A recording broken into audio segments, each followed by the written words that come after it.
லண்டனில் நபர் ஒருவர் தனக்குத்தானே தீ மூட்டி எரிந்த சம்பவம் பதிவாகியுள்ளது. போதிய அளவு தொழிலாளர்கள் இல்லாத காரணத்தால் அரசாங்கத்தினுடைய வீடமைக்கும் பணிகள் தாமதமாவதாக தகவல்கள் வெளியாகியுள்ளன. வேலைப்பளு காரணமாக தற்கொலை செய்து கொள்பவர்களுடைய எண்ணிக்கை சம்பந்தமாக புதிய அதிர்ச்சியூட்டும் தகவல் ஒன்று வெளியாகியுள்ளது. வீடுகளில் நாம் பாவிக்கும் ஏர் ஃப்ரையர் நாங்கள் பேசுவதை ஒட்டு கேட்பதாக புதிய தகவல் ஒன்று வெளியாகியுள்ளது. இவை உள்ளிட்ட பல செய்திகளும் தகவல்களும் இன்றைய வீடியோவில் காத்திருக்கின்றன. விரிவான செய்திகள் தொடர்கின்றன. தமிழடியான் UK யூடியூப் சேனலுக்கு உங்கள் அனைவரையும் வருகவென அன்புடன் வரவேற்கின்றேன். பிரித்தானியாவில் வாழ்கின்ற தமிழ் மக்களுக்கு பயன்படக்கூடிய முக்கியமான தகவல்களை தாங்கி வருகிறது தமிழடியான் UK யூடியூப் சேனல். எங்களுடைய சேனலுக்கு புதிதாக வந்திருக்கின்ற அன்பான உறவுகளே, உங்களுக்கு நேரம் இருக்கின்ற போது பழைய வீடியோக்களையும் பாருங்கள். அங்கேயும் உங்களுக்கு பயன்படக்கூடிய பல தகவல்கள் உள்ளன. வீடுகளில் நாங்கள் பாவிக்கின்ற இலத்திரனியல் பொருட்களுக்கான புதிய கட்டுப்பாடுகளை அரசாங்கம் விதிக்க உள்ளது. இந்த கட்டுப்பாடுகள் யாருக்கு என்று சொன்னால் பாவனையாளர்களாகிய எங்களுக்கு இல்லை, இந்த பொருட்களை உற்பத்தி செய்கின்ற உற்பத்தியாளர்களுக்கு இந்த கட்டுப்பாடுகள் விதிக்கப்பட இருக்குது. எப்போ என்று பார்த்தீங்கன்னு சொன்னால் 2025ஆம் ஆண்டு வசந்த கால பகுதியில், ஸ்ப்ரிங் கால பகுதியில் புதிய கைட்லைன்கள் வெளியிடப்பட இருக்கின்றது. அதாவது யூகேனுடைய சட்டத்திட்டங்களின்படி இனிமேலும் இலத்திரனியல் பொருட்களை தயாரிக்கின்ற கம்பெனிகள் அதற்கு ஏற்றபடி நடக்கணும் என்று சொல்லி புதிய கட்டுப்பாடுகள் விதிக்கப்படுது. ஏனென்று சொன்னால் அண்மையில் எடுக்கப்பட்ட சில ஆய்வுகளினுடைய அடிப்படையில் வீடுகளில் நாங்கள் பாவிக்கின்ற சாதாரண பொருட்கள் நாங்கள் பேசுவதை ஒட்டு கேட்குதாம். அதிலே மிக முக்கியமாக யாருமே எதிர்பார்க்காத விதமாக நாங்கள் சமையல் அறைகளில் பாவிக்கின்ற ஏர் ஃப்ரையர்ஸ் அது நாங்கள் கதைக்கிறத ஒட்டு கேட்டு சைனாவில் இருக்கிற சில சர்வர்களுக்கு அனுப்புவதாக தகவல்கள் வந்திருக்குது. அதிலே முக்கியமாக பார்த்தீங்கன்னு சொன்னால் ஜியோமி என்று சொல்லப்படுற ஒரு கம்பெனி, டென்சென்ட் என்று சொல்லப்படுற ஒரு கம்பெனி, ஐகோஸ்டர் என்று சொல்லப்படுற ஒரு கம்பெனி, இந்த கம்பெனிகளால் தயாரிக்கப்படுற ஏர் ஃப்ரையர் இப்போ நாங்கள் கிச்சனில் இருந்து நாங்கள் கதைக்கிறத ஒட்டு கேட்டு அதை சைனாவில் இருக்கிற ஒரு சர்வருக்கு அனுப்புதுன்னு சொல்லி சில அறிக்கைகளில் தெரிவிக்கப்பட்டதை அடுத்து உடனடியாக யூகே அரசாங்கம் டேட்டா ப்ரொடெக்ஷன் லோ ஒன்றுக்கு தானே தகவல் பாதுகாப்பு சட்டம், அதற்கு அமைவாக புதிய கட்டுப்பாடுகளை கொண்டு வர இருக்கின்றது இந்த இலத்திரனியல் பொருட்களை தயாரிப்பவர்களுக்கு. அது மட்டும் இல்லாமல் நாங்கள் பாவிக்கிற ஸ்மார்ட் வாட்ச் அல்லது நாங்கள் வீடுகளில் பாவிக்கிற டிவி இதெல்லாமே எங்களுடைய தகவல்களை அளவுக்கு அதிகமான தகவல்களை திரட்டுதாம். தேவையில்லாத தகவல் எல்லாத்தையும் திரட்டுதாம். அதிலையும் குறிப்பாக சாம்சங் மாதிரியான சில டிவிகளை நீங்கள் ஆக்டிவேட் பண்ணணும்னு சொன்னால் கட்டாயம் போஸ்ட் கோட் கொடுக்கணும். எனவே போஸ்ட் கோட் கேட்கறது எல்லாமே ஒரு தேவையில்லாத மேலதிக தகவல் என்று சொல்லி இனி 2025ஆம் ஆண்டு வரை இருக்கிற புதிய கைட்லைனில் அந்த போஸ்ட் கோட்டுகளோ அல்லது பர்சனல் விஷயங்கள் கேட்காத மாதிரி அந்த கைட்லைன்ஸ் இருக்கும் என்று சொல்லப்படுது. எனவே வீடுகளில் நாங்கள் பாவிக்கிற இலத்திரனியல் பொருட்கள் சம்பந்தமாக நாங்கள் மிகவும் விழிப்பாக இருக்க வேண்டி இருக்கிறது. அதிலே கிச்சனில் இருக்கிற ஏர் ஃப்ரையர் கூட நாங்கள் கதைக்கிறத ஒட்டு கேட்கும்ன்றது மிகவும் ஆச்சரியமான ஒரு விஷயம். எனவே இந்த தொழில்நுட்ப உலகத்தில் எதையுமே நம்ப முடியாதுன்றதுதான் மறுக்க முடியாத உண்மை. அரசாங்கத்தினுடைய புதிய வீடமைப்பு திட்டத்தை நிறைவேற்றுவதற்கு போதிய அளவு தொழிலாளர்கள் பிரித்தானியாவில் இல்லை என்று சொல்லி தகவல் ஒன்று வெளிவந்திருக்குது. உங்களுக்கு தெரியும், இப்போதைய லேபர் அரசாங்கம் ஒரு இலக்கு வச்சிருக்கணும் என்று சொன்னால் 2029ஆம் ஆண்டுக்கு முதல் 1.5 மில்லியன் வீடுகளை அமைக்கிறேன்னு சொல்லி. 1.5 மில்லியன் வீடுகள் என்று சொல்றது 15 லட்சம் வீடுகள். அப்படி பார்க்கும்போது ஒரு வருடத்துக்கு 3 லட்சம் வீடுகள் அமைக்கணும். எனவே ஒவ்வொரு வருடமும் 3 லட்சம் வீடுகள் அமைச்சு 2029ஆம் ஆண்டு முடியக்குள்ள 15 லட்சம் வீடுகளை அமைக்க முடியும். ஆனால் பிரச்சனை என்னன்னு சொன்னால் இந்த வீடுகளை அமைக்கிறதுக்கு ஏற்கனவே அந்த வீடு அமைக்கிற திட்டம் தாமதமாகி கொண்டிருக்குது. ஆனால் இப்போ இருக்கிற தகவல் என்னென்னு சொன்னால் வீடுகளை அமைக்கிறதுக்கு தேவையான தொழிலாளர்கள் யூகேல போதிய அளவு இல்லையாம். எனவே பல்லாயிரக்கணக்கான தொழிலாளர்களை இப்போ புதிதாக பணியில் சேர்த்துக்கொள்ள வேண்டியிருக்காம். இந்த தொழிலாளர்கள் தட்டுப்பாட்டுக்கு முக்கியமாக 3 காரணங்கள் சொல்லப்படுது. ஒன்று என்னென்னு சொன்னால் முதலாவது ஸ்கில்டு ஒர்க்கர்ஸ், போதிய அளவு அந்த திறமை உள்ள தொழிலாளர்கள் இல்லை என்று சொல்லப்படுது. ரெண்டாவது இருக்கிற தொழிலாளர்களுக்கு வயதாகி கொண்டே போகுது. எனவே அவர்களால் முந்தி மாதிரி பணிகளில் ஈடுபட முடியலைன்றது ரெண்டாவது காரணம். மூன்றாவது காரணம் பிரெக்சிட் என்று சொல்லப்படுது. ஏனென்று சொன்னால் உங்களுக்கு தெரியும், பிரெக்சிட்டுக்கு பிறகு யூகேல இருந்த நிறைய ஐரோப்பிய நாட்டை சேர்ந்தவர்கள் திருப்பி ஐரோப்பிய நாடுகளுக்கு போய்விட்டார்கள்.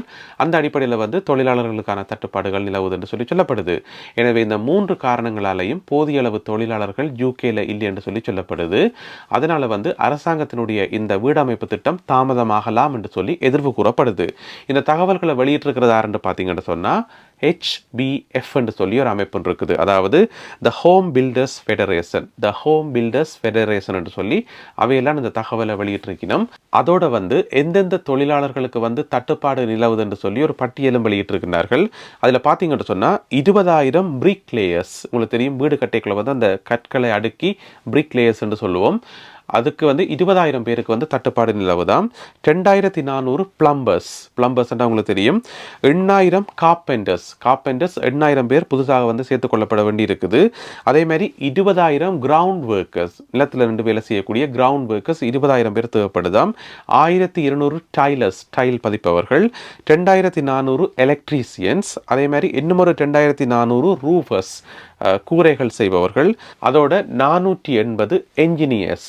இவ்வளவு தொழிலாளர்களும் புதிதாக பணிக்கு சேர்த்து கொள்ளப்பட வேண்டி இருக்காம். இவ்வளவு பேரையும் சேர்த்தா மட்டும்தான் இந்த வீட்டு திட்டத்தை சரியான முறையில் கொண்டு போக முடியும் என்று சொல்லி இந்த தகவலில் சொல்லப்பட்டிருக்கிறது. எனவே புதிய அரசாங்கம் வீடு அமைக்கிற முயற்சியை கையில் எடுத்திருக்கிறது. 15 லட்சம் வீடுகள்ன்றது மிகப்பெரிய தொகை, அது வரவேற்கப்பட வேண்டிய ஒரு திட்டம். ஆனால் 2029ஆம் ஆண்டு முடியாக்க முதல் இந்த 15 லட்சம் வீடுகளையும் அமைத்து முடிப்பார்களா இல்லையான்றது ஒரு கேள்விக்குறி. எனவே இவ்வளவு தொழிலாளர்களுக்குரிய தட்டுப்பாடு யூகேல நிலவுதுன்றது ஒரு ஆச்சரியமான செய்திதான். வேலை தளங்களில் ஏற்படுகின்ற மன அழுத்தம் காரணமாக தற்கொலை செய்து இறப்பவர்கள் பற்றிய புள்ளி விவரங்கள் வெளியாகி இருக்கு.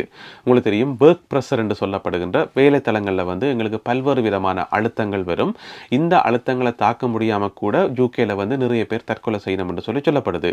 அதுலேயும் குறிப்பாக பார்த்தீங்கன்னு சொன்னால் மற்ற எந்த தொழிலாளர்களையும் விட இந்த கட்டுமான பணிகளில் ஈடுபடுற தொழிலாளர்களுடைய எண்ணிக்கை தானாம், அதாவது தற்கொலை செய்பவர்களில் கட்டுமான தொழிலாளர்களுடைய எண்ணிக்கை தானாம் அதிகமாம்.